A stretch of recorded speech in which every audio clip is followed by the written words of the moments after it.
Start us off, Carter. Welcome back, everyone, to Gouda and the Brie. I'm Gouda, I'm Bree.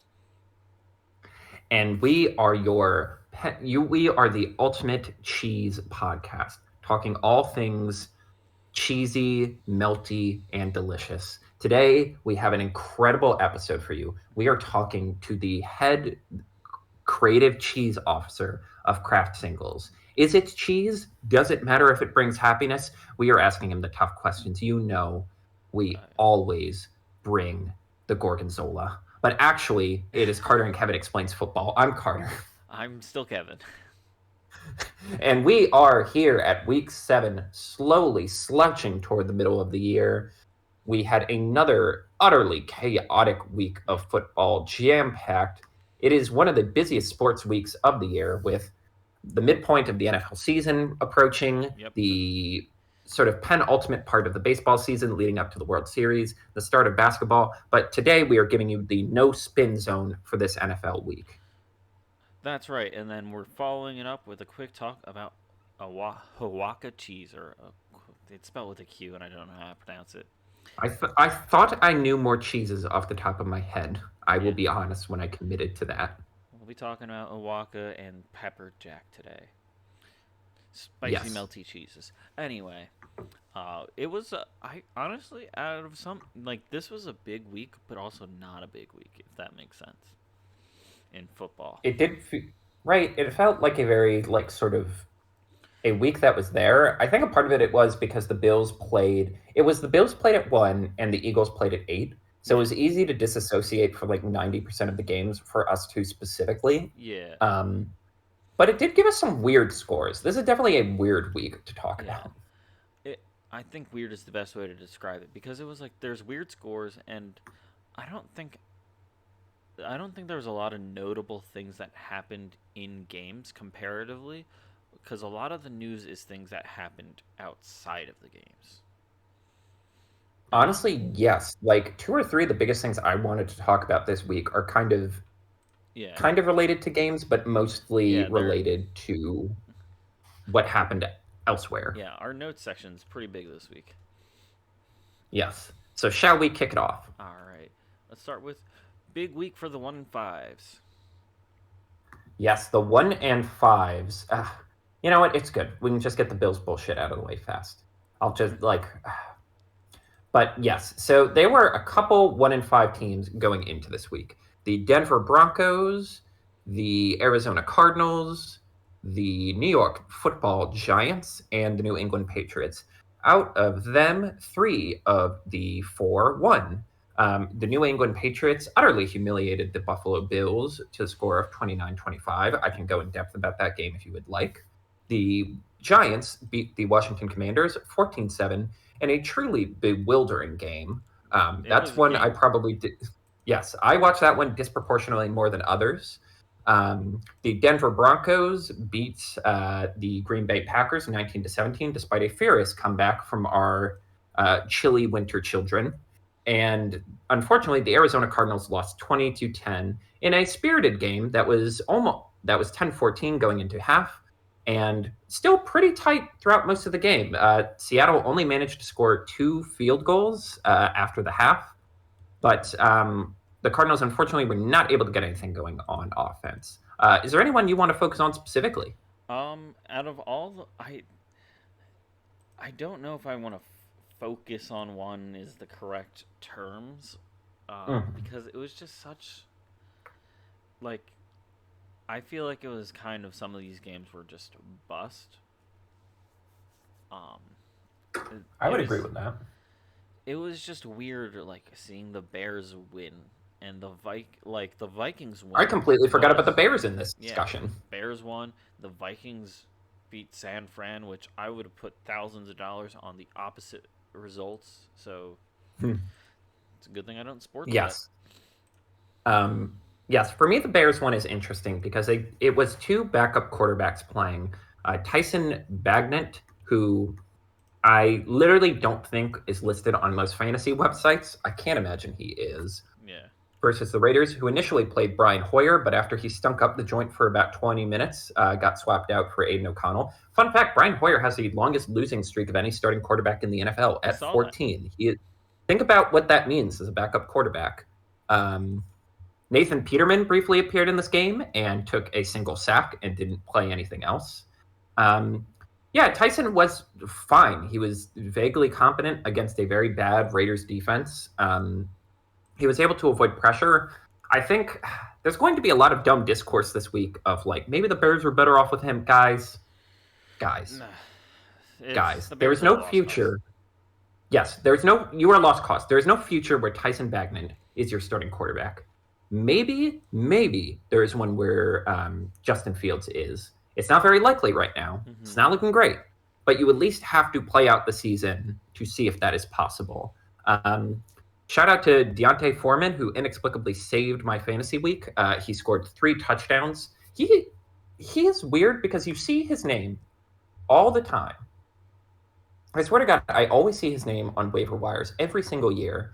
And I believe this is at least his 4th team. He jumps around. Last year, he actually did really well in Carolina and got 914 yards.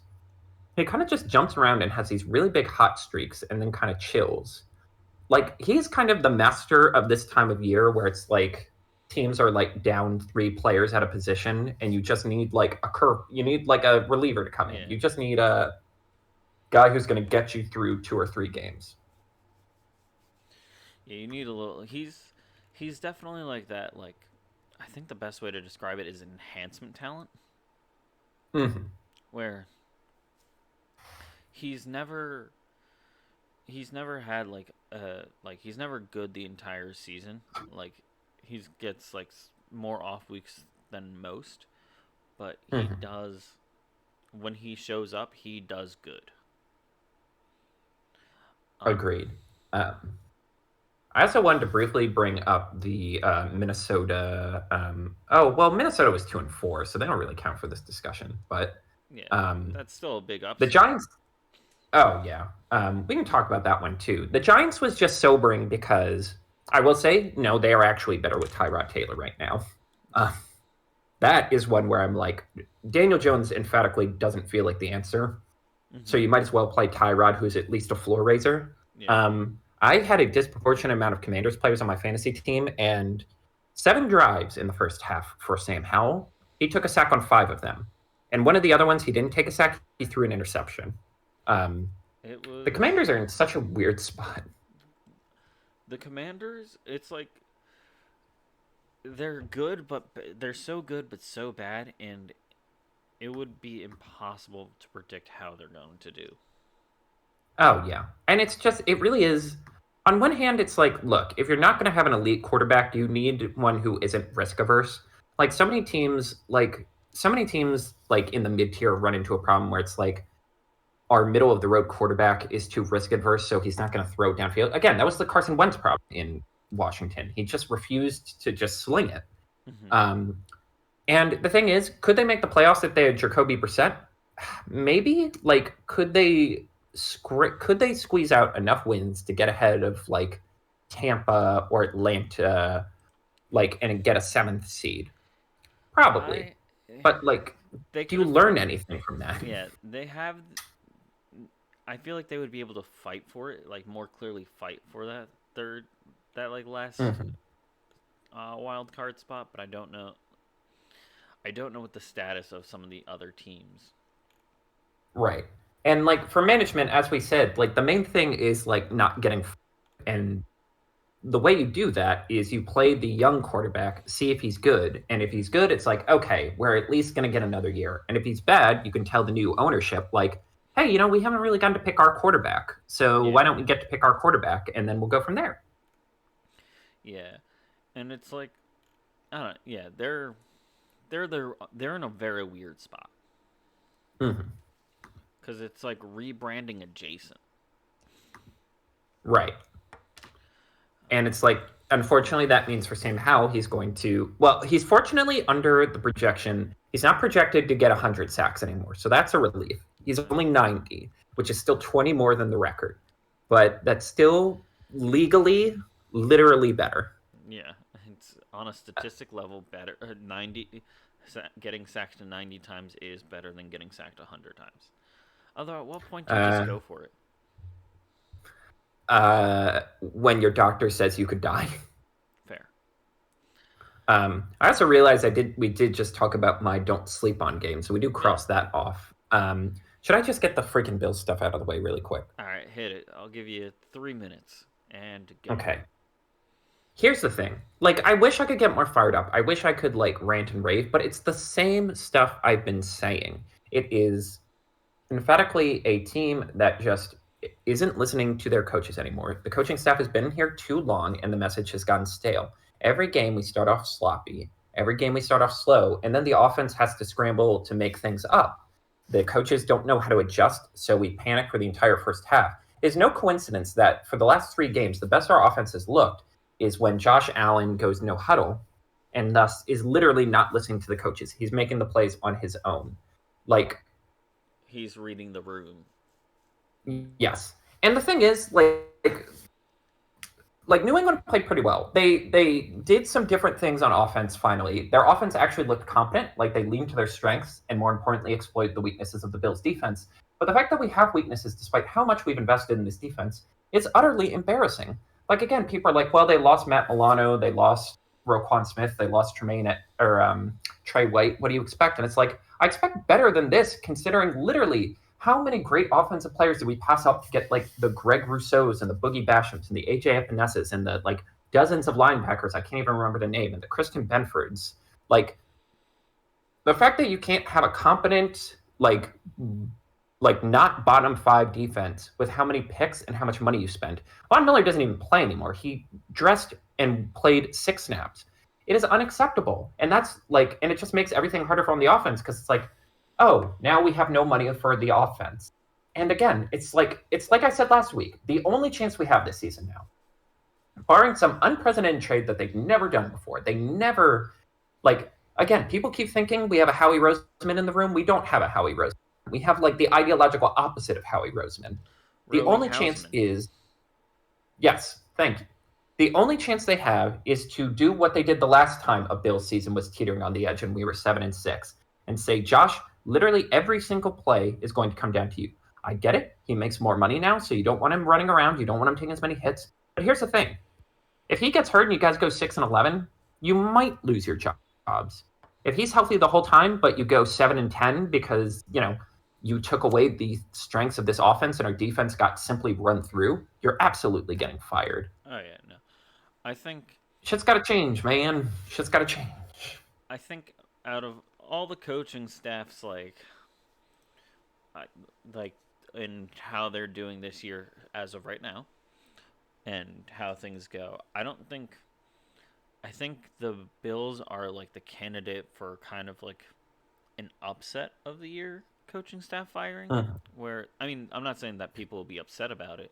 I'm saying like you got the Bears, you got the Panthers, you got all these like very low tier teams, and it's like if you fire coaches from bad teams. I'm looking at you, Gannon.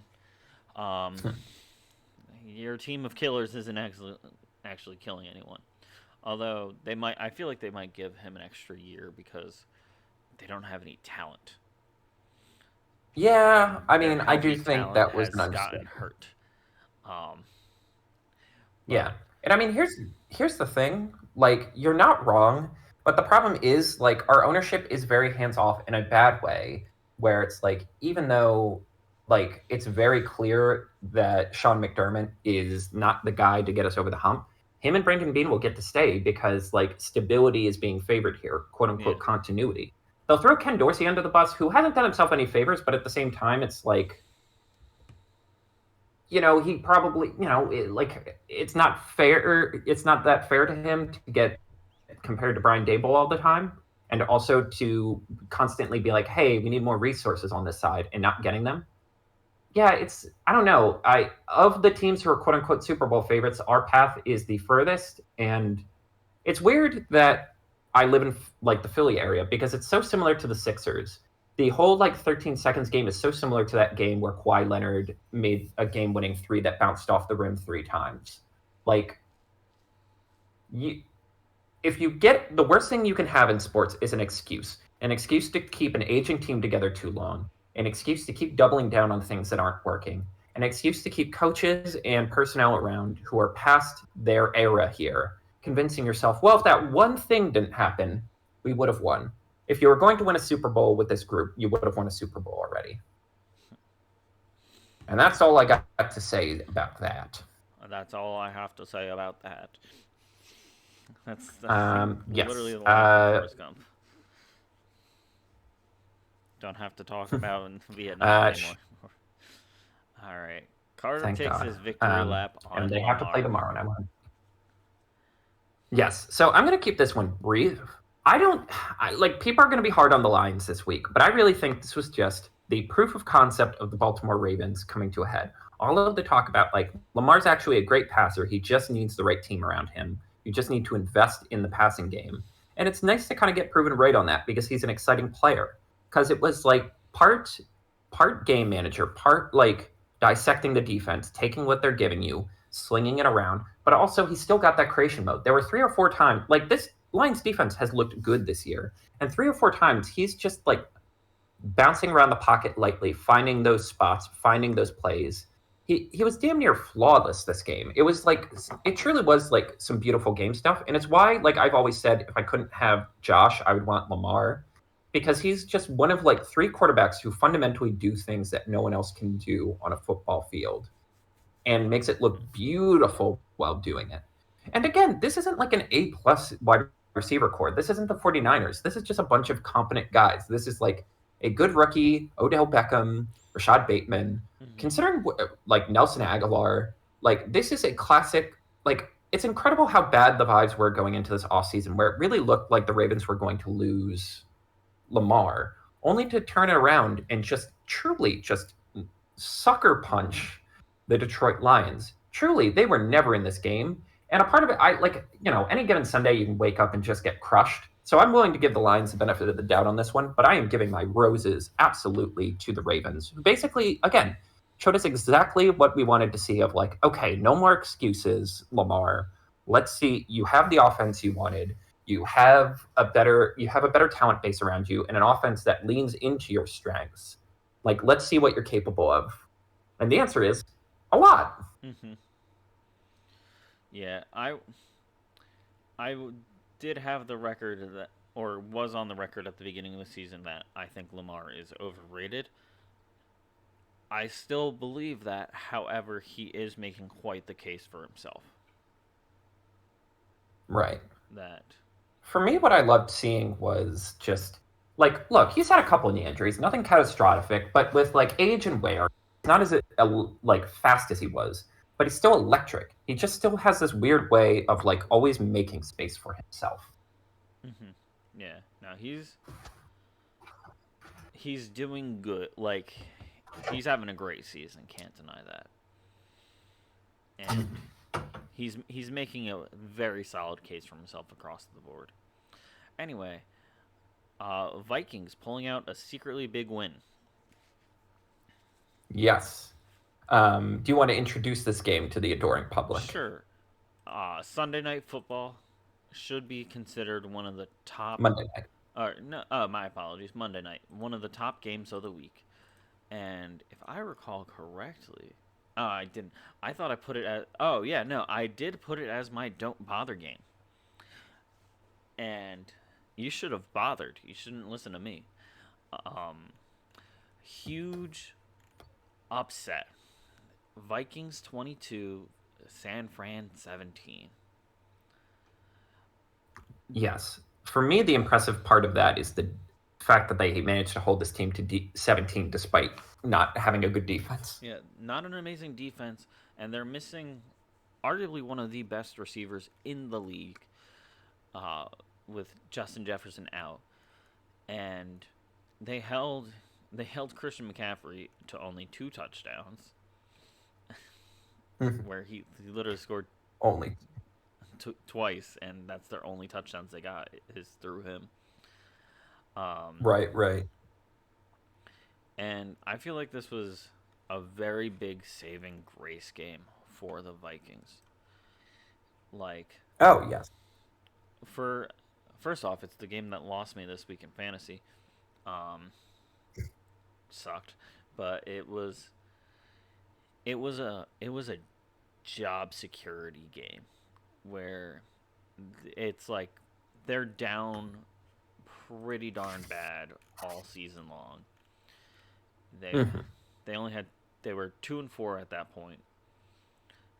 They just came off They of were the team that people were wish casting to like sell everything. yeah. Like they're the team who actually make all the big Oh trades. yeah, what was the bit? Oh, Justin Jefferson's gonna send out a vague tweet of where he should vacation and say vacation in quotes and see who flies him out first for relevant teams. But uh, like a pretty close win against the Bears last week, and then an even closer win, barely like 1 point closer win against the 49ers, which is an exponentially better team. Like we're talking complete Oh, opposite ends of the spectrum.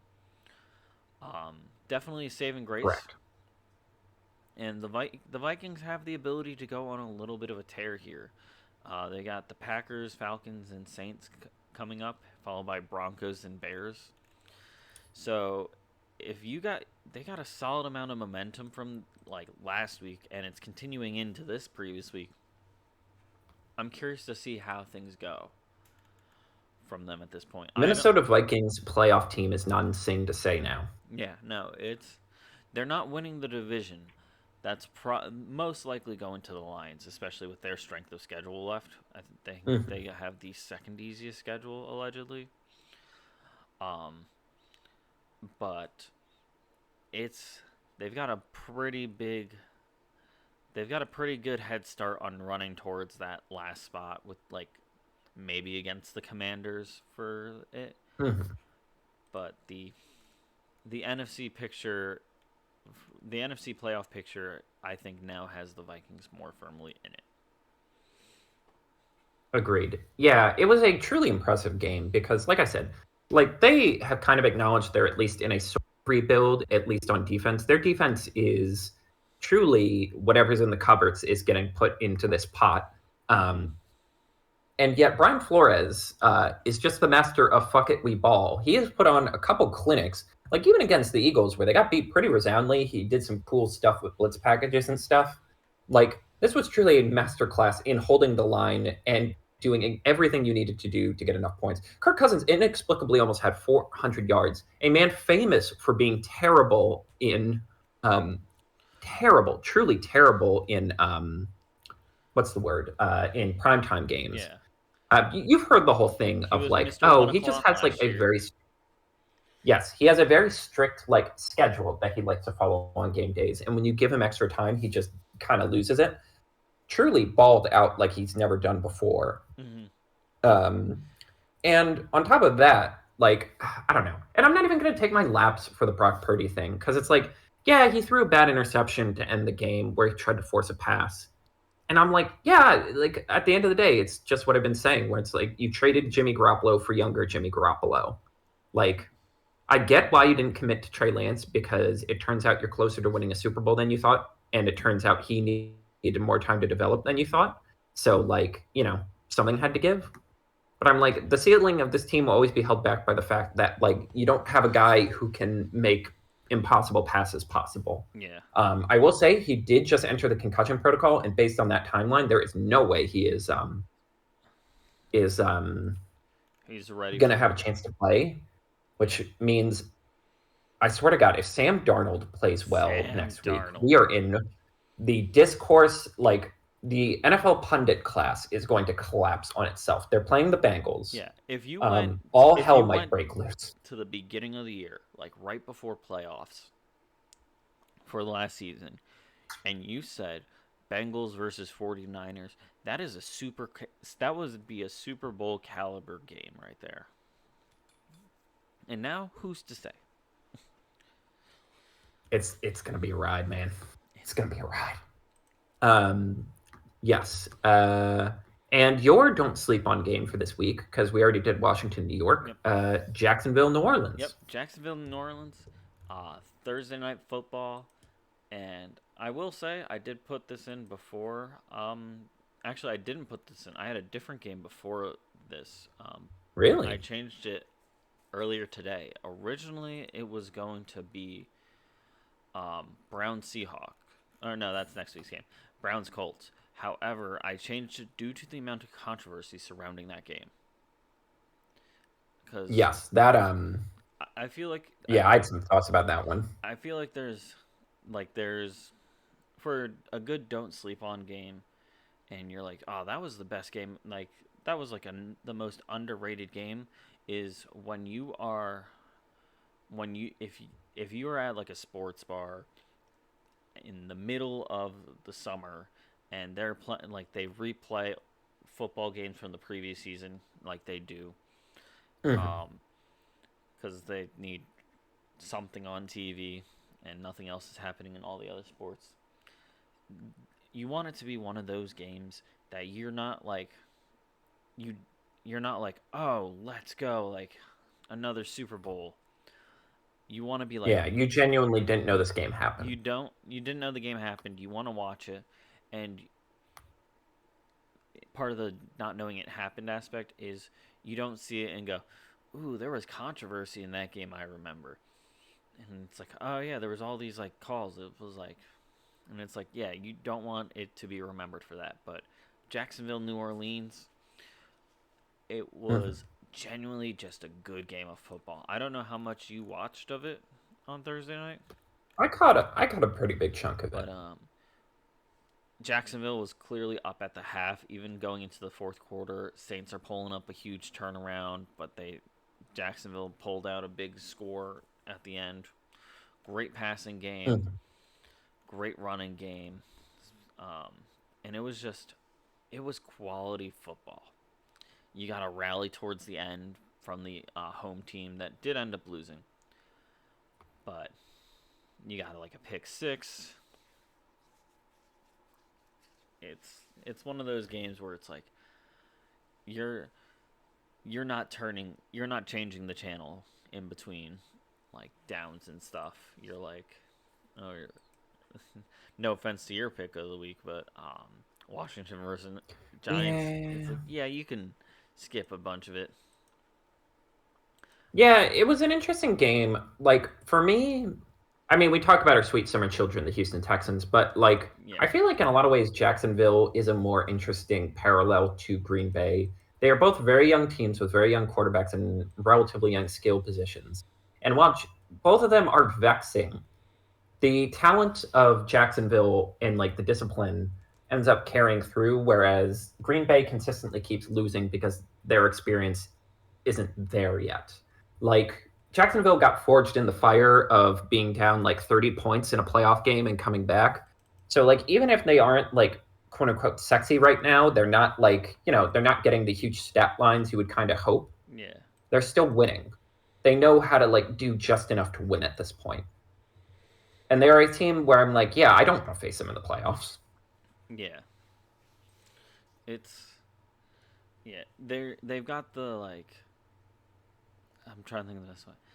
It's like the one kid in gym class where he's not being picked first for the teams and stuff, and then you're just kind of like, because he's not cool enough or like Mhm. hip enough, as the kids say, and then you put him on the field and he's killing it every second you get, and then you're like, oh, like, hey, you want to join the sports team? And he just goes, no thanks, I got practice for the oboe after school.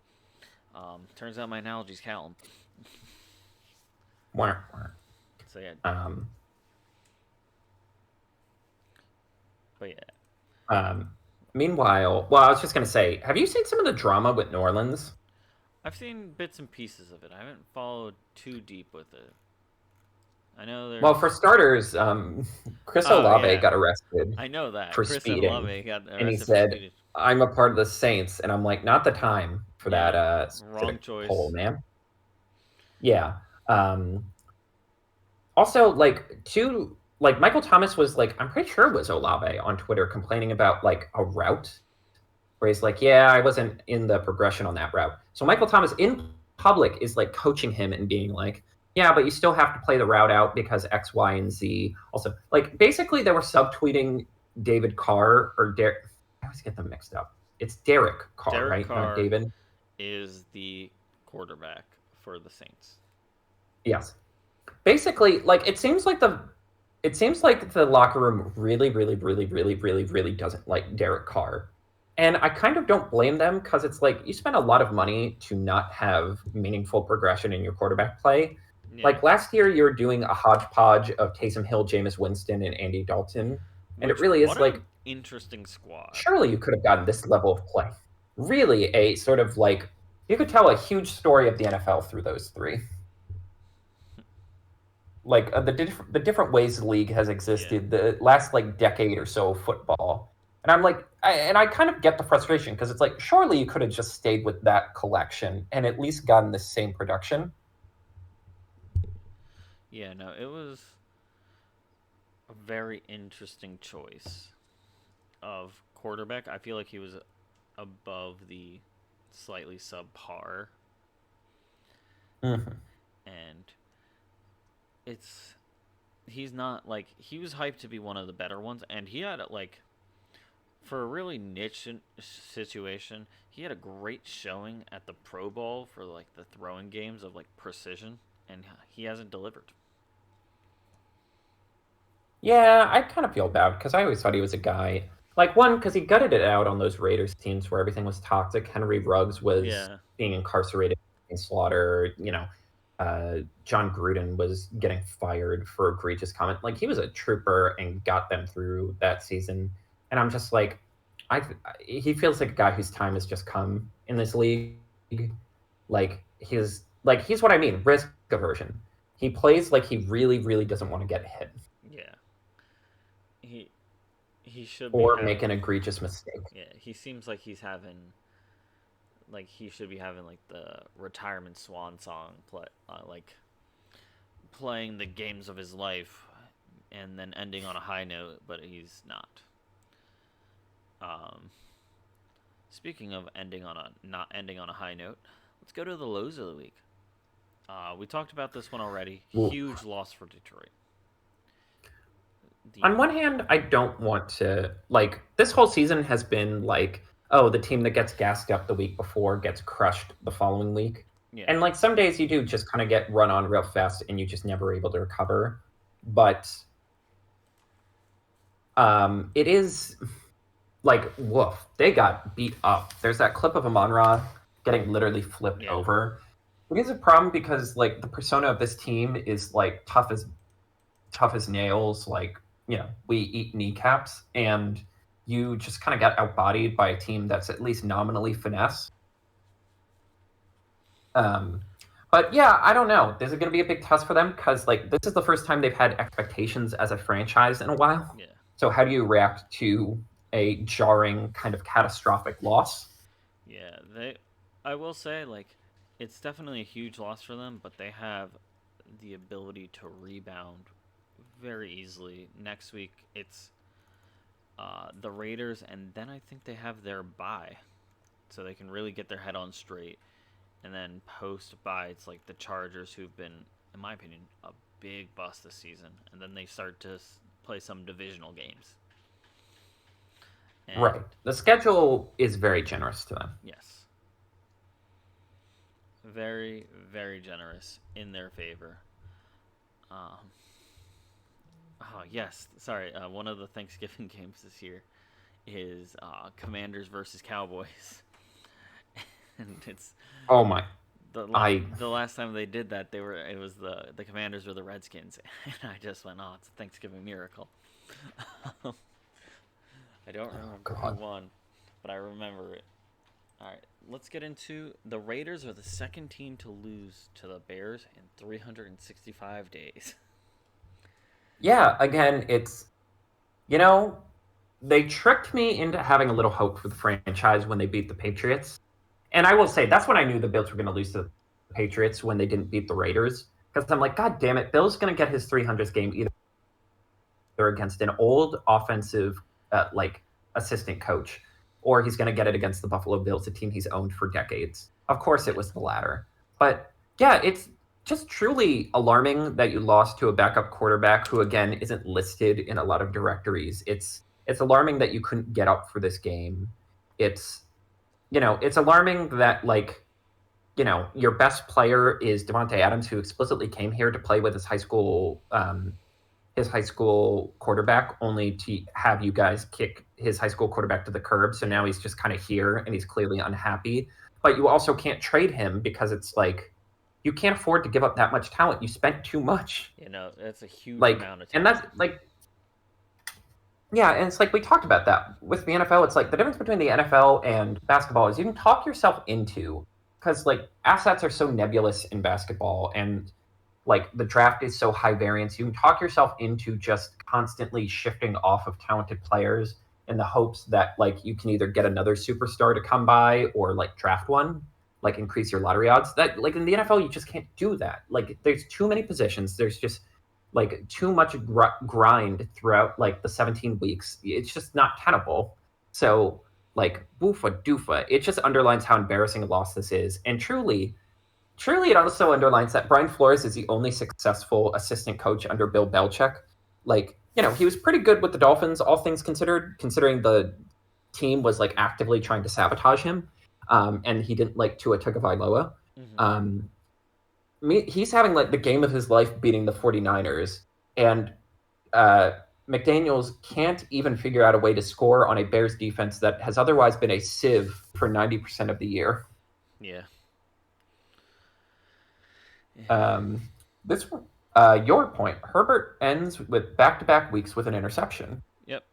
I felt like that's a nice it's definitely a low point to bring up, but it's a very interesting one because Mm-hmm. he was close both games, or not super close like this week compared to last week. Mm-hmm. Um, but it was the nail in the coffin, you know, Yeah. where he you can pull off some crazy moves if they kept it scored, and then you can pull a quick intercept, a successful onside kick or something, and make a huge comeback play. But when you throw a interception as the last as your last play, that's a death sentence. Right. And Look, I've never.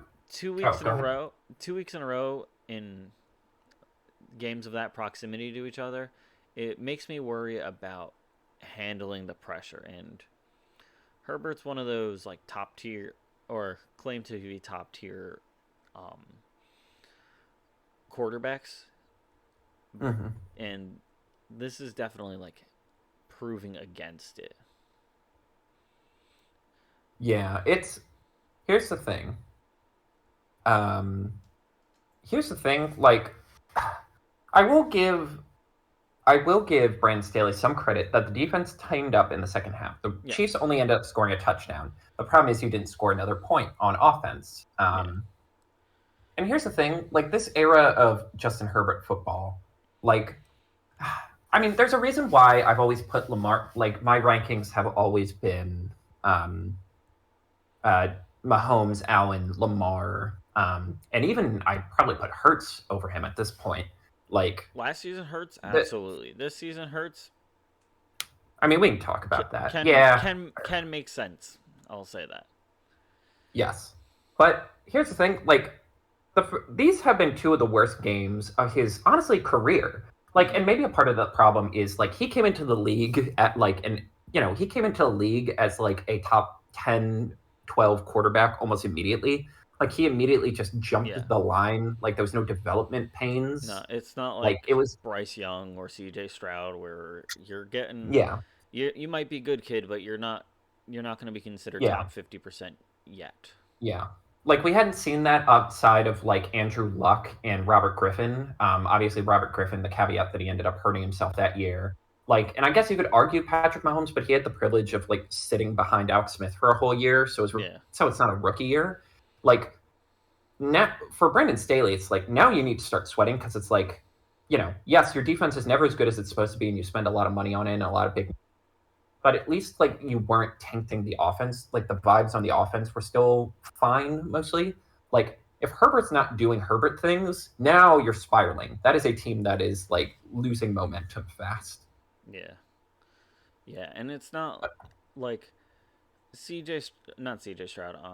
Bryce Young can at least be like justified in terms of he doesn't have a lot of talent and stuff. There's Mm-hmm. a solid amount of talent on the Chargers, both sides of the ball. So it's like it's kind Right. of a what's your excuse situation.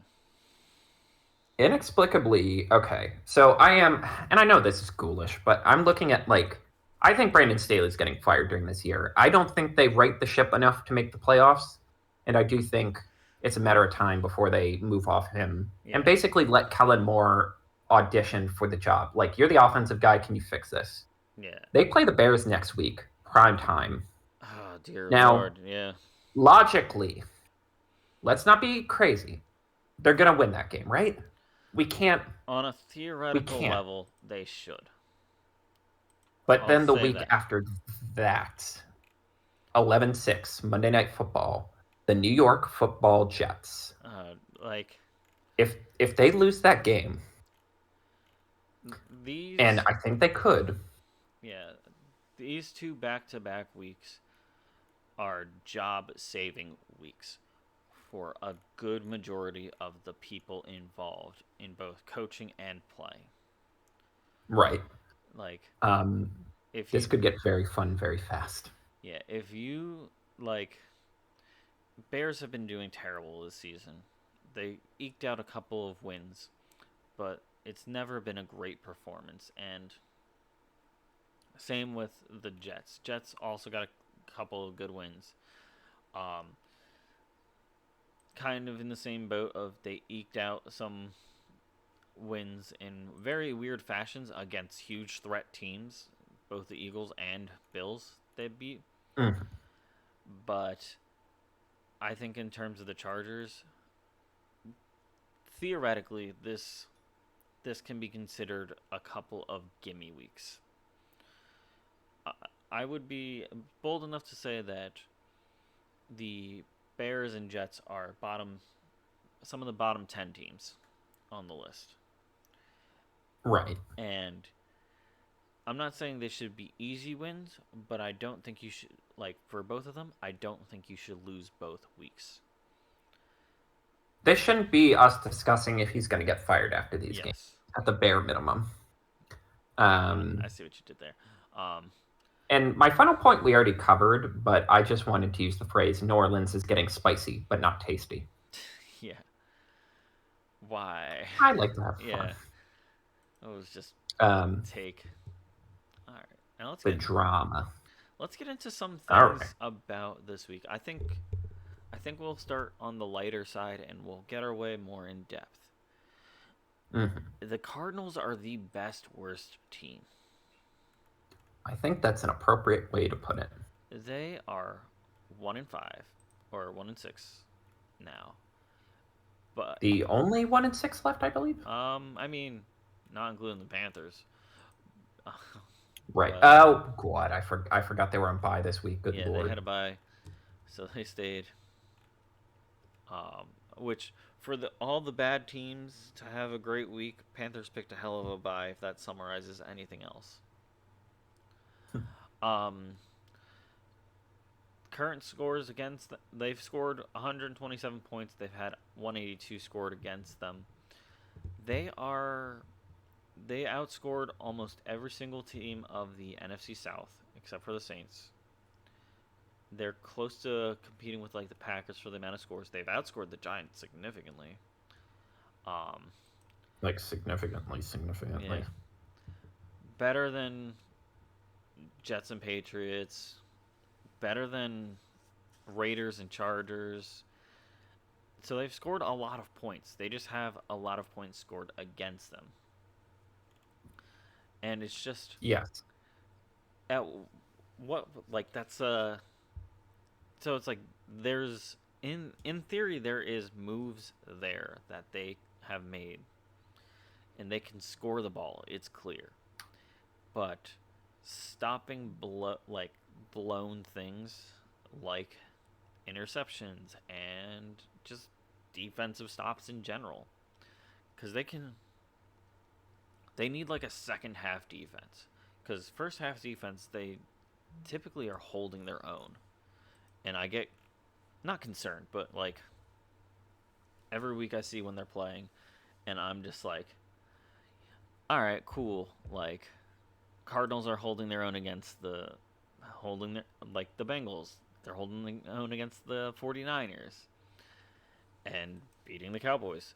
But it's just like, where what is going on? Where is your team of killers, Gannon? Yeah, that's the thing. They have a lot of players but no closers, which again, we've like talked about the whole tanking discourse. So, like you can't really tank the NFL. It's like too many people are fighting for their lives on a weekly basis. Too many jobs are on the line.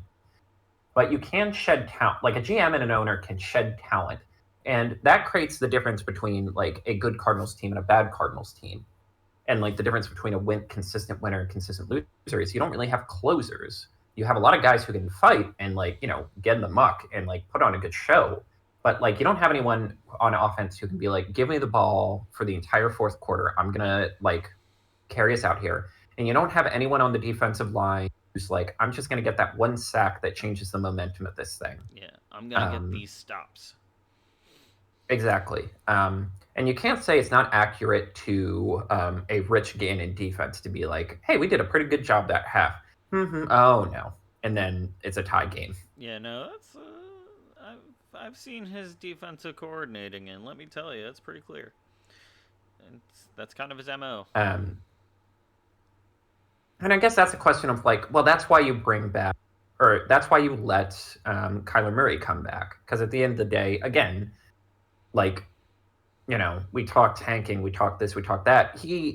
For all his faults, he is a guy who can be a closer, who has the physical upside to just say, I'm going to take over this game for the last 5 to 10 minutes, and that will decide how the game goes. For all of his faults, you can't deny that he has a rare set of abilities that gives you an advantage over everyone else. Yeah. All right. Pittsburgh's 4-2, I guess. This team truly, a phrase I like that some people use for teams like this is like a serial killer or like a slasher movie team where it feels like you've thrown them in a ditch, set them on fire, blown them up, shot them 7 times, and hit them with a car, and they still keep getting up. They just keep coming at you.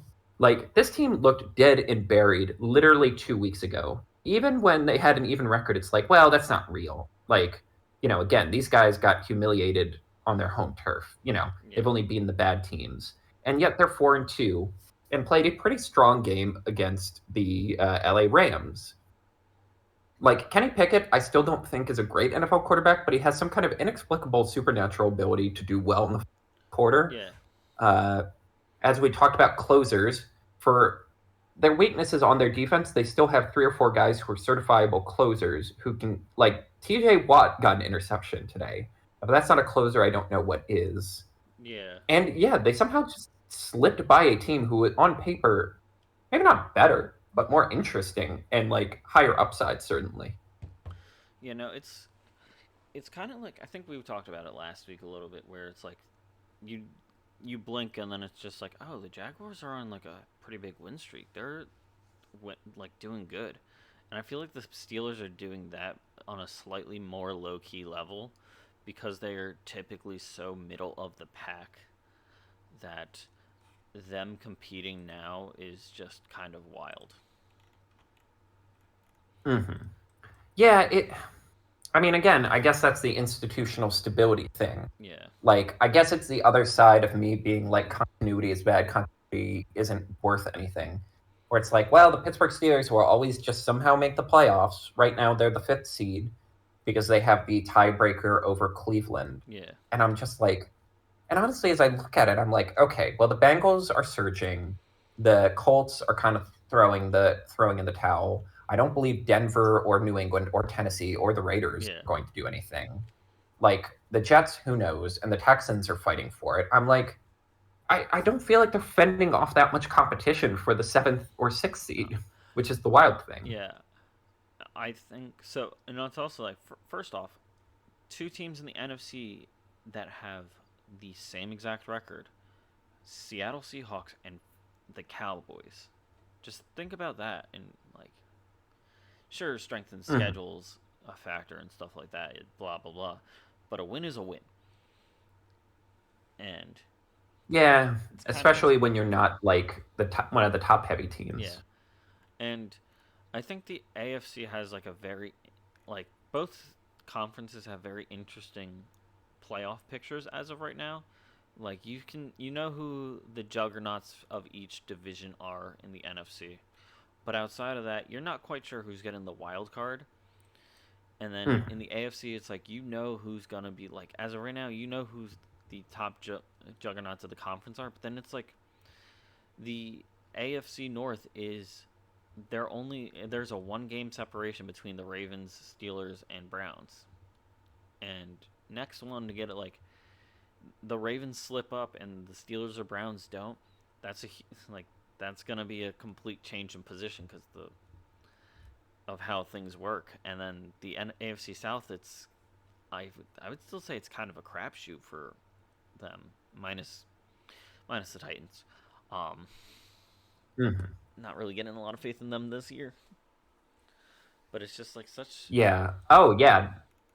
Well, we'll talk about that with the don't bother game. Yeah, yeah, we'll I'll talk get about into my that. Texan or Titans. Um, Yeah, yeah, I it's just I don't see. I mean, I guess I see a scenario where they don't make the playoffs. They stink up their joint in their division and have one or two bad breaks. But the road is a lot easier than I would have thought. yeah. Speaking of having difficult roads Um, or something like that, Bijan Robinson barely played this week, and the reasoning yeah. behind it is just vague. Look, it is, as the kids these days say, sus. So if you don't know what happened, basically Bajan Robinson didn't play basically at all. He didn't take a single snap in the first half, and people were like, "What is happening?" He and at halftime, like a sideline interviewer asks Arthur Smith, like, "Hey, so what was up with that?" And out of nowhere, he just goes, "Oh yeah, he's not feeling well today. He had migraine." He ends up getting a single carry for 4 yards, which drives the gambling people insane because if he didn't take a single snap, there is a precedent for Vegas avoiding certain bets and like certain situations because it's like, well, he basically didn't play, so I don't know if we can count that. Yeah, Um, like you'll see a lot of degenerates on Twitter when things like that happen, going like, void it, void it. I feel like I've established I have a very low opinion of sports gambling on this here radio show. Um, yes, and then they keep talking about like the illness element, like, oh, he had migraines, he was feeling terrible, and like we tried to give it a go. Keep in mind they've won this game, which is why I fucking hate the Falcons. yeah. Like how does anyone like watching this? I can't. Desmond Ritter had 3 fumbles. He's dead. It was so bad. He's doing running back drills this week. Yeah, Um, but anyway, yeah, it's just look. I'm not going to accuse them of anything untoward. I'm not going to say anything that could get us in trouble. But I am just going to say the NFL has had an interesting attitude with how it's changed its COVID policy. And I will also say that in the aftermath of the emergency declaration getting lifted, there's been a lot of discourse about how insurance companies don't really want to pay out for live sort of big public events. So you can't just say, "Oh, we have to cancel this because someone had COVID," and refund everything. yeah, That is all I'm going to say on that front. And I will say, as someone whose life has probably been disproportionately affected by COVID, which is weird considering I haven't yet tested positive for it. I would say if this is what it takes to get people to take it seriously again, degenerate gamblers losing their minds because later it turns out Bijan Robinson had COVID and destroyed a bunch of gambling tickets, mm-hmm. that would be very funny to me. It would be Yeah. a very funny outcome. Like that is the tide that gets turned. No, not scientific fact or like stats or like general public consciousness. No, because John Robinson destroyed your gambling ticket for the week. That was your baby's milk money. Yes, but a completely insane scenario, and the NFL has insisted they're going to look into it. But Let's be real. yeah, I'm not going to hold my breath for that one. Yeah, let's be real. Again, we're talking about a league that doesn't want to put in grass because the billionaire owners don't want to have to figure out the logistics of changing from grass to turf because it's easier to have turf for concerts. I can't imagine they are going to investigate this mysterious ailment with much vigor or aplomb. Nah, they're gonna do Um, the on top of bare the fact minimum. that,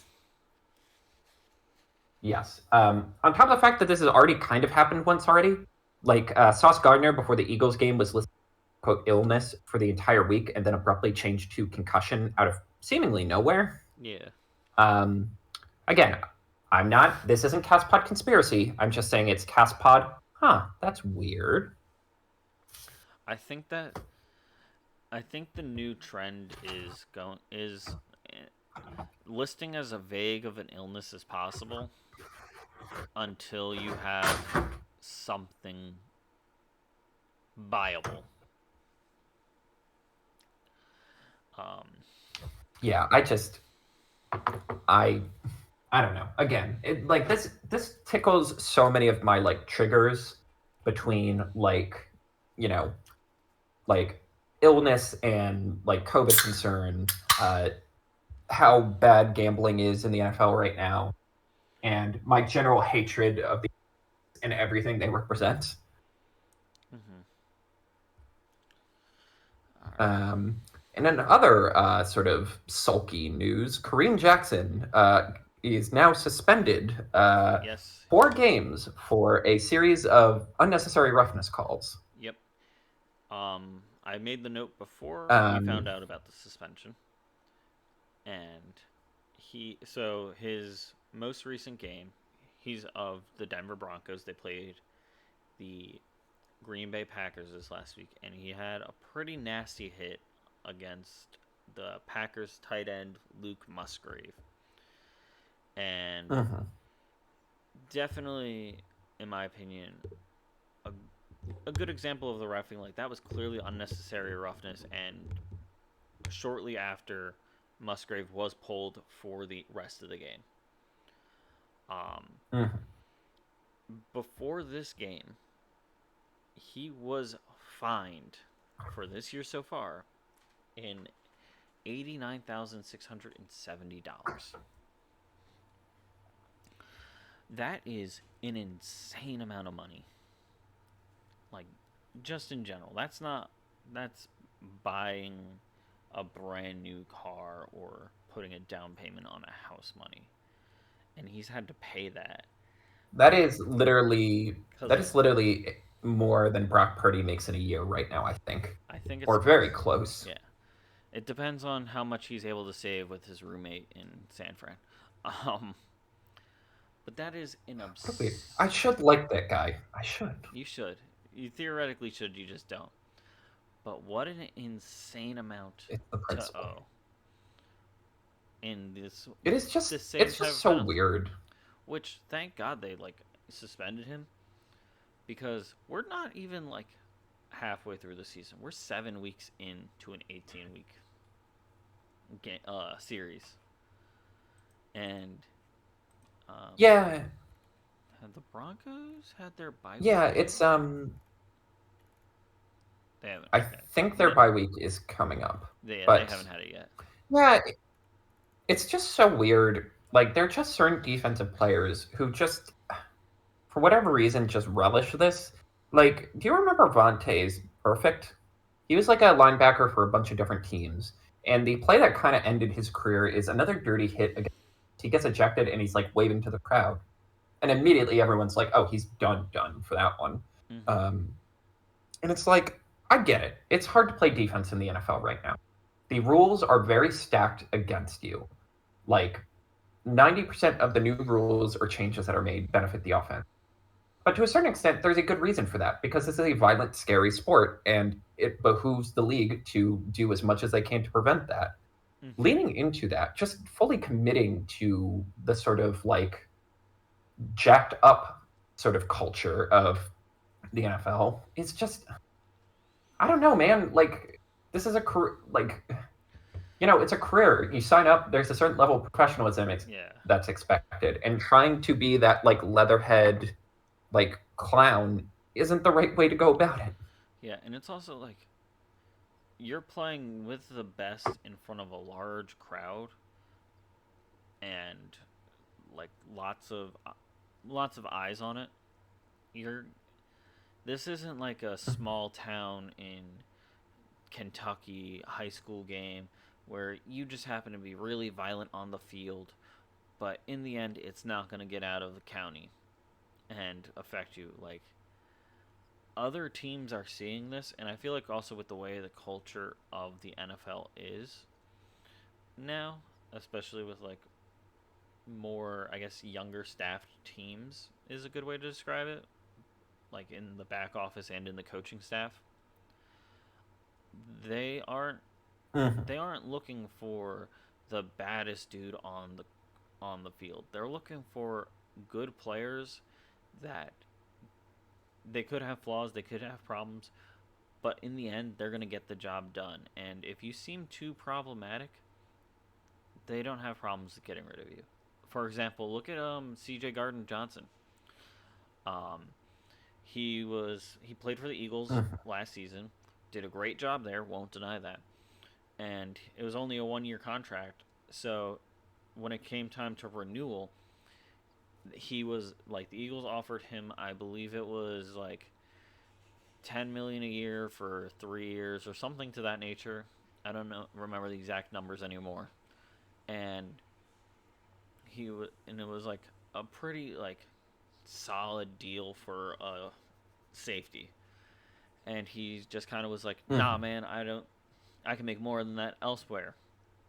And the Eagles, like, I think they upped to at max 12 mil a year, and Gardner Johnson kept saying he could make more money, or his rep kept saying that, and the Oh yeah, I Eagles remember this whole the drama. Eagles just kind of gave up, and they were just like, "All right, we're not dealing with this anymore." And he is making, I think, at most 8 mil a year for the next couple of years with the Detroit Lions because the Mm-hmm. Eagles were like, "You're not. This isn't working out." Like, there's a clear awareness of players and problematicness now, and I think the second that this contract is up, you might get some offers from some teams that are in desperate spots for that position, but you're not going to get anything legitimate. And Yeah, it's I don't know, I man. don't know. I don't want to say it's like teams are going woke, but they're becoming aware of who they're playing and what their This team. league is emphatically not woke. Yeah, they're like aware of who they're putting on the field representing their team. And if you're gonna be like someone that's causing lots of fines and problems, you got to be a hell of a good player. Yeah, and unfortunately, it's no coincidence that like in terms of like top elite talent, what's the well outside of like criminality, I suppose. Like, what is the worst thing anyone's done on a football field? Like Miles Garrett hitting a guy with a helmet, which Yeah, I maintain wasn't nearly as bad as people made it out to be. Because it's like, all right, man, a guy's charging at you. You probably didn't think about the fact that it was a helmet in your hand. yeah, Like, I don't know, but that's my weird like hobby horse I get on for some reason. yeah. Um, but yes, moving on to our question of the week. I actually have one. If you didn't have one ready, Nope, I didn't type one in. um, That's why. if That's where I would put it if I did. if you could make if you could do one major rule change to the NFL, what would it be? One major rule change. Um, that's a good one. What do you have while I think of one? So my big one, I guess it's not like a sexy one. It's not like change. not changing like time rules or anything. Mine is simply I want to restructure how penalties are done. So my stance is holding should not be 10 yards. It should be 5 max. Like for me, minor infractions should only be 5. And I'm going to say that and to give like and to be fair for both offense and defense. I'm also going to make pass interference only 5. If you want to argue it's an automatic first down, that's fine. Like okay. But like I just don't think outside of unnecessary roughness or like something that could actually injure someone, I don't think you should ever have a penalty that's 15 plus yards. It's always annoyed me that pass interference is a spot foul. So it's like, oh, we literally changed the distance of the field. Like we literally Yeah. tilted the field because of a penalty. I don't think any penalty should give you that advantage. Like every other sport, like I mean, soccer I suppose has penalty kicks, but like Yeah. you know, you can That's a still different it's still easy to situation. miss those. Yeah. Yeah, it's like there's a reason why you have a yellow card before a red card. It's not until something egregious happens that you like fundamentally change the nature of the game. Yeah. Like basketball, it's like the most you can get for a foul is a foul shot. And it's like, well, okay, but you could miss those. Yeah. Like for hockey, a power play isn't a guarantee that you're going to score. I guess there's nothing really equivalent in baseball, but like like a penalty should give you slightly more an opportunity, not fundamentally change the outcome of a It like shouldn't series of be actions. paradigm Like 10 yards, shifting, but you should get punished for your crimes, but yeah, you shouldn't be getting the death sentence upon a something that you should get a slap on the wrist for. right, Yeah. Uh, right. Because like if you lose 10 yards on a penalty, either way, the drive is just over. You're either going to give up points or you're not going to get points. mhm. And I just don't think that's very fun. Yeah. Plus, it helps balance the power between offense and defense a little bit, like particularly pass interference being changed. Mhm. Yeah, yours kind of goes into mine. I didn't remember mine cuz this is something I've wanted for quite some time with the NFL. Um I want you to be able to challenge any aspect of a relevant like that could be relevant to the play being made on like any given play. So like you know how you can only challenge under certain situations and certain aspects of the challenge. Mm-hmm. I want Right, right.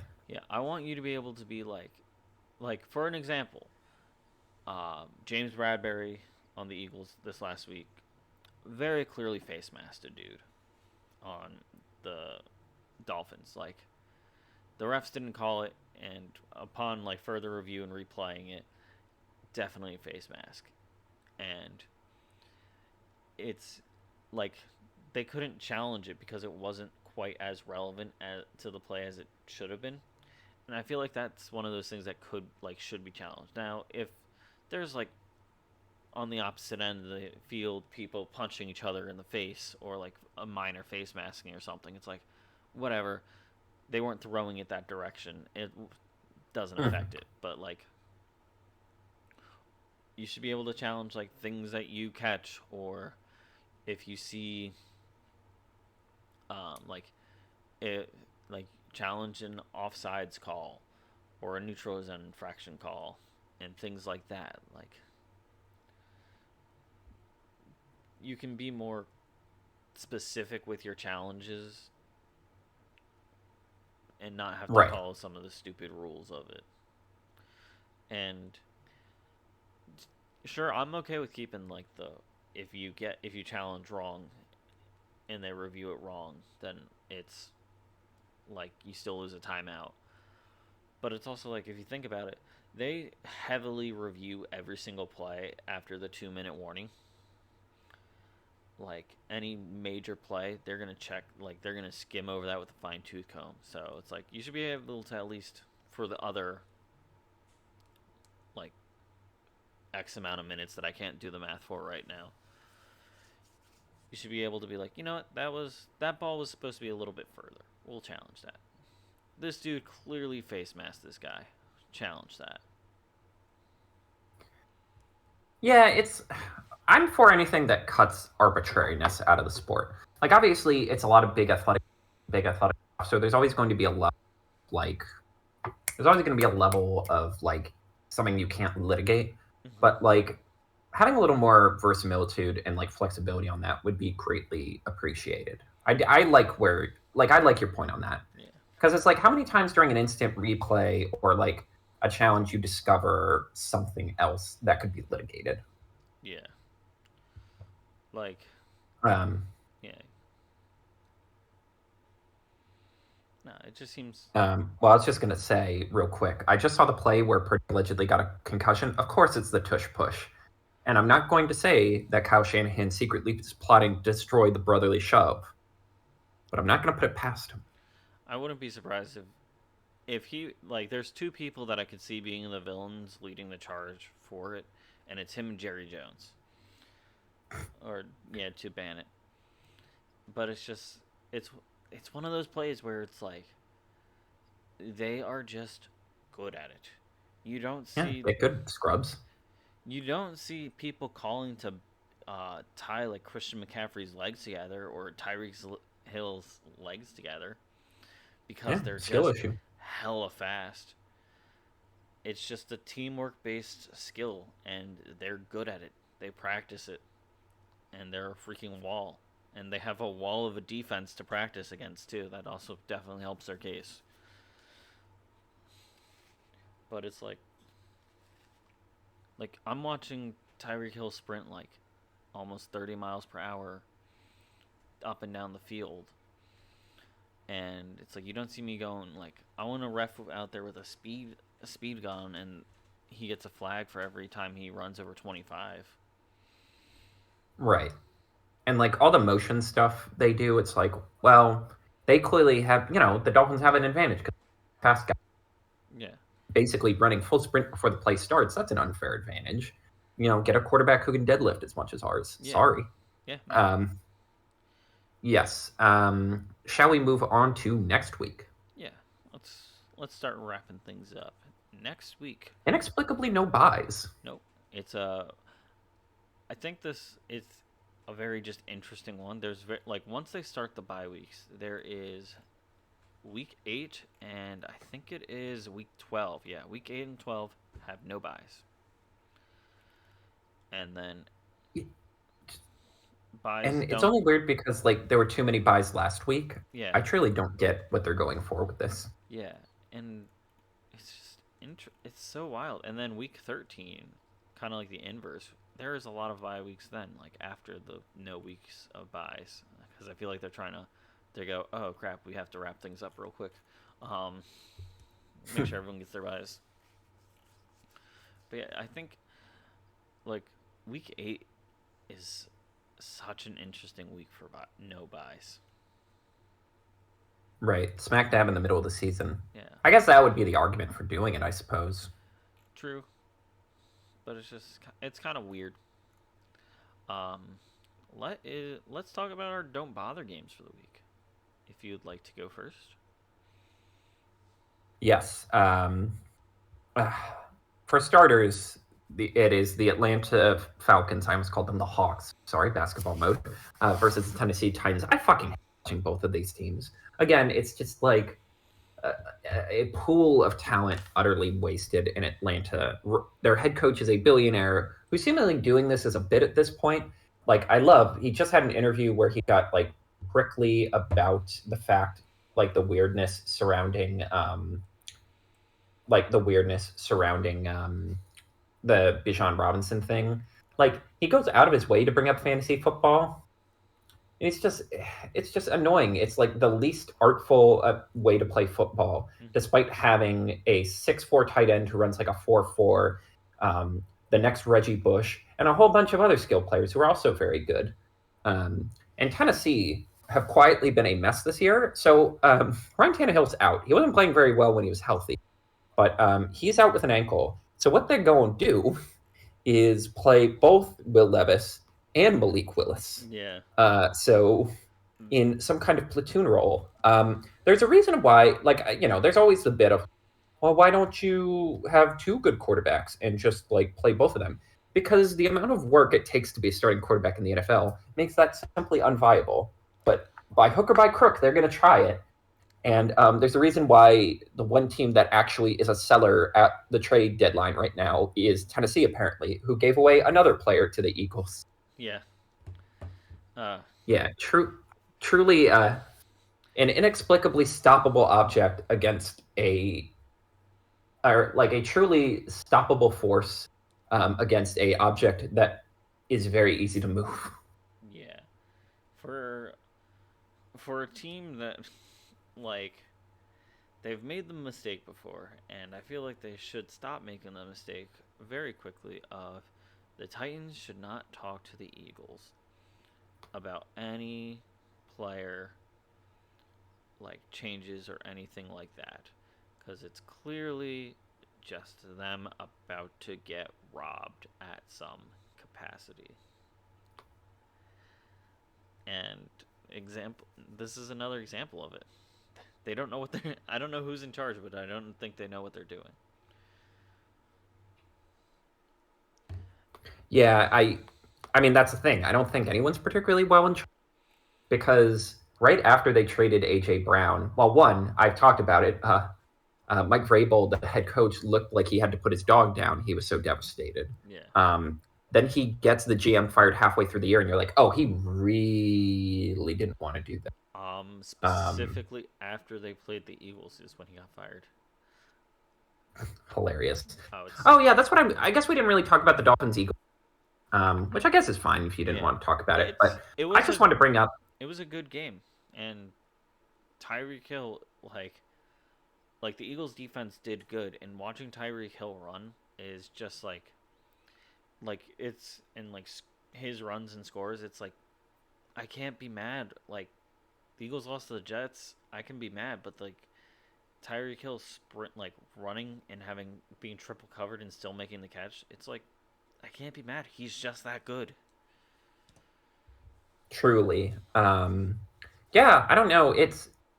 I found it to be an entertaining game to watch. I'm not as worried about Jalen Hurts as I feel like some other people are. My big thing is just, is AJ Brown the best receiver in the NFL? Can we have this conversation now? Like, because I'm like, okay, there's probably like three guys who are like absolutely in the conversation, and then a couple you can make a compelling argument Yeah. for. It's like what? Justin Justin Jefferson, Cooper Jefferson, Kupp, Cooper Cup, Tyreek Hill. I feel like Tyreek Hill, AJ are like the four that I'm like, yes. And then you can probably argue Devontae, Jamar as yeah, like an extra four. But I'm like, okay, AJ Brown is has better hands than Tyreek. He's yeah. stronger in run after the catch than Justin. I He's been somewhat healthier than Cooper Cup, and also like has like a more diverse skill set than him. yeah. Like he's kind of just the best amalgamation of everything you want from a wide receiver. Where he's like an A minus in everything, whereas everyone else is an A plus one thing, but then maybe like a B in everything else. Yeah, I think the reason he doesn't get as much credit as compared to other teams is because of the fact of like I mentioned it earlier. Tyreek Hill is stupidly fast. Dude's like AJ Brown can't run that fast, and Right. Justin Jefferson has phenomenal hands, and AJ Brown He's has good. incredibly acrobatic and elusive. Yeah, but AJ Brown is a brick house, and I feel like at a receiver role that doesn't get the same credit as it would as like a running back. Like I feel like Right. he can on a just pure strength level, and like I feel like you can put him in the conversation with like Derrick Henry, but because he's in Mm. that receiving role, I feel like he's kept out of it. And Yeah. yeah, he's far from bad too. Yeah. I mean, in a lot of ways, it's a similar conversation with Debo Samuel. Yeah, This guy, when he's on, like having basically a running back level strength at wide receiver, where it's like, oh, if you catch a slant pass like 10 yards up, you might just take it back because no one's going to be able to tackle you. It's like that, but even better. yeah, Like I think he has a better route tree than Debo. I think his hands are slightly more reliable. His injury history is better. I mean, granted, they don't have him at running back as much, but I digress. yeah. Yeah, that's all I really wanted to bring up from the Eagles game. Yeah. But yeah, and the Tennessee Titans gave that up because the GM was like, "This team's in a rebuild," and Mike Vrabel's like, "Fuck you, no, we're not." And now they're like, "Yeah, we're kind For of in a rebuild." next to nothing. Like I like We're basically it was a song, a tiny flute. yeah, it was a first and third round pick because with this Kevin Bird um, Mhm. trade, a lot of people have been posting like what the Eagles have gotten from the Titans and stuff, or who they've gotten and what they've given back recently. And I think it's like a first round pick and a third round pick, and I think their first round pick was used on Traylon Burks, if I recall. Yes, who is like the embodiment of like people overthinking things where it's like, well, he has a similar skill set. It's like, why don't you keep the guy who's proven he can use that skill Yeah, set, not the guy who theoretically has that yeah, skill it's set? the idea versus the execution, and he's got the execute. AJ Brown's got the execution, and Mhm. so, once again, insult to injury. They play each other that season, and AJ Brown makes a mockery of the Titans. He, that was a great moment to watch while I was making omelets. But yes, that's mostly and that is why going back to what we were actually talking about, that's why it's I don't bother game. A team that Yeah, gives away its talent because it doesn't know what it wants to do, with a team that hoards talent like a evil sorcerer and never and uses it and correctly. doesn't know what to do with it. Your don't bother game. Yeah, we talked about this a little bit already. Oh It's God, you're right. yeah, Chicago Bears versus Los Angeles Chargers. Um, Yes. it would it's what put it over the top for the don't bother game for me was its time slot. They're Sunday night. How did this? Oh They are God. Sunday night football. The Bears, who are 2-4, I believe, 2-5, versus the Chargers, who are 2-4, and it's the way they both have been playing this season. It's like the Bears at least have like uh I guess a table scraps vibe to describe it, where they don't have like a crazy amount of star power compared to other Mhm. teams, such as like the Ravens, for example, or the Chiefs. So, and they're like less than like they're like hidden talent stars are few and far between. Right. So it's like that versus the Chargers, which is just a doo doo fest. And Yeah, a very public disaster. It's yeah, the kind of quiet. It's kind of the in the grand scheme of things, who cares disaster versus the why can't this team be good disaster? yeah, and it's Sunday night football, which is the most disappointing part of it all. Yikes. If it like this is why I'm pro flexing games, especially same day games, Mhm. and you can you can make something out of it like a lot of these games. Like hell, give me Browns versus Seahawks at that time slot. That's Or at something. or Also, Deshaun Watson's missing yet another game, which is yeah, very funny. that's its own We will level. cover that next week. That's a Caspod controversy right there. Or like even give me Jaguar Steels, two secretly good teams that have been doing well. Mhm. Give them the Sunday night football spotlight. Right? Can primetime not be a reward for like talented teams? Yeah, like it's like I know it's like half the schedule layouts and like time slots are just ratings wars, but I'm Yeah. still it's the professional wrestling fan in me that thinks of this layout. It's if you are not last, you want to be first. So, like, and in terms of last and first, um, I look at Sunday Night Football as the main event, and then the Monday Night Football is like it's in my head more like the match before the main event, like the hype match, even though it's out of Mhm. order. But like Sunday Night Football is that's the hot shit. And Oh yeah. if you're not last, you're first. You want to be that Thursday night game. Like, you get sole attention of hundreds of thousands of people, and you have to keep it by putting on a good game of football. And that Sunday night game, thank God it's like right before Halloween, so people can do Halloween activities that night. Like, if it was on Halloween, I can tell you for a fact, like growing up, my dad would be like, you know what, I'll take I'll take the kids trick or treating. I'm not gonna I'm not gonna wait. I'm not gonna waste my time watching this game. And then there was team games that he was invested in, and he'd be like, "I'm sitting down watching the game. I'll give out candy, sure, whatever." And this, Yeah, it's the take your kids trick or treating game. It's it truly embodies like the sort of like I hate to use well, no, I can't use the word. It's the arrogance of the NBA where it's like or the NFL, sorry, again, basketball mode. Um, where it's like, man, you they really don't have to care because people will watch even if it's there's like seven better games that day.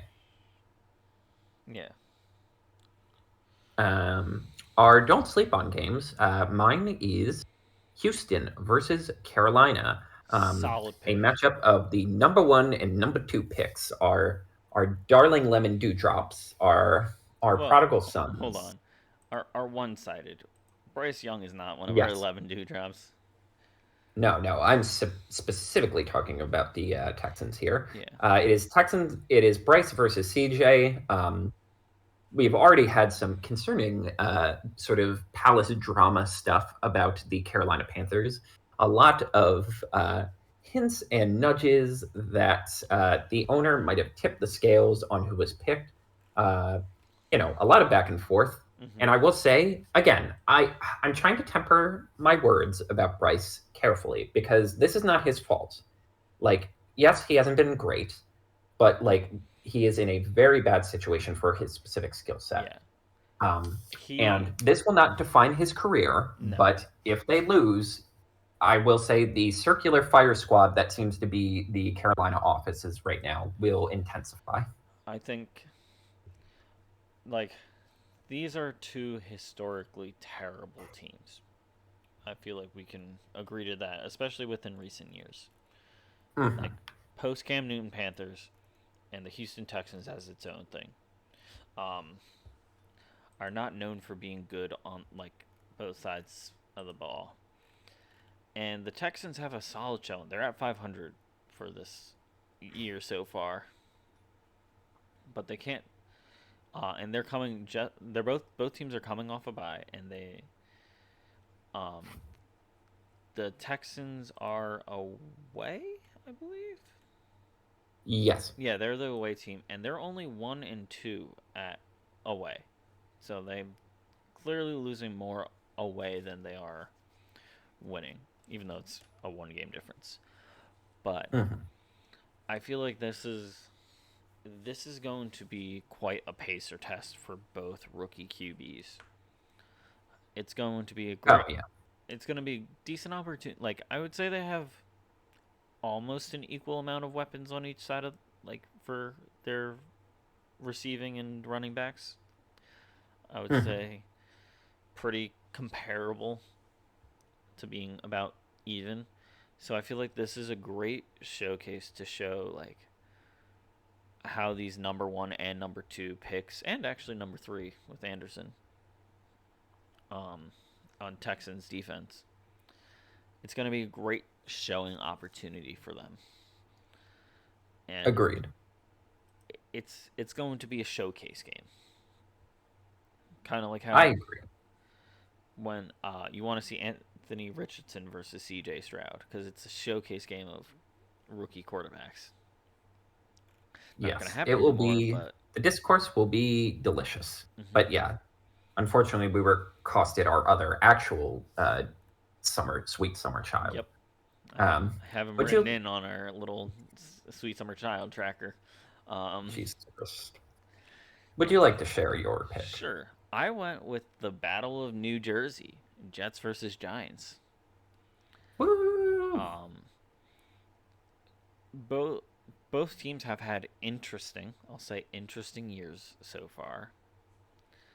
Um, Giants have held their own pretty well against some teams, but they're still 2-5. Jets are 3-3 with wins against two juggernaut teams in the Denver Broncos. Good lord. So I feel like this is going to be very, very interesting to see. And also, it's at that one. It's at the 1 o'clock time slot. Time slot feels appropriate for it. I can argue that it could be a four o'clock one too. And Right. that's gonna be my new thing. I'm gonna be the time slot guy. Um, Big time slot guy. oh yeah, and they are, I would say, pretty comparable. Plus, they share the same stadium, so home field advantage is non-existent. The ability to get an ACL tear after one drive, very existent.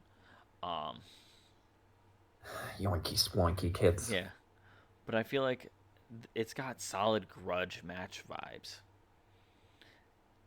Cause Yes, I don't know. I like watching this if only for yeah, marginally better than this. yeah, no, it's. I'm very interested to see how this goes, cause it's gonna be a solid matchup, both ways, or possibly should be a solid matchup both ways. Um, but it's it's going to be good. It's going to be good football. Indeed. It'll be entertaining at least. As long as Saquon's playing. Yeah, Like Brace versus Saquon, I'm like, it's actually nice to representing New York football. yeah. I Like two actually dynamic, exciting players. It's a shame their quarterbacks suck. Yeah, both quarterbacks. Is it Jones or is it Tyrod starting? Well, it might. Well, actually, you're right. It might still be Tyrod. So then it'll. Yeah. Their quarterback is fine. Yeah. Versus Zach Wilson, who's been not doing terrible. I wouldn't say he's good, but I feel like he's not been doing terrible this season. All right. Fair enough. All right. Shall I wrap it up for us? Send us home. Thank you all for listening this week. Week 7. We are heading right for week 8, and at that point, we will be at the official midpoint of the NFL season. So get your extra snacks and get your extra drinks. We're heading to fall, baby. See you next time.